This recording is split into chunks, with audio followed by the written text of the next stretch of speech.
Heto ang mga visit sa buhay mo. 1. Kilala ka lang pag may kailangan sa'yo. 2. Kaibigan ka pag may pera ka. 3. Kahit nabigyan mo na, madamot ka pa rin. 4. Masama ang loob pag hindi mo napagbigyan. 5. Hindi marunong magpasalamat. 6. Inggitero o inggitera. 7. Nagtatago kapag siya meron. 8. Hindi natutuwa kapag kumaangat ka. 9. Mabait sa'yo pag may hinihingi na pabor. 10. Kaibigan ka daw pero inilalaglag ka.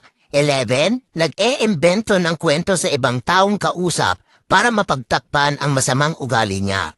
Kaya lagi mong tatandaan na ang pagiging mabuting tao ay hindi basehan sa kung ano ang natapos mo o anong relihiyon mo. Nakikita ito kung papaano mo itrato ang iyong kapwa-tao. Pero minsan kailangan mo magbago dahil hindi lahat ng tao na sa paligid mo deserve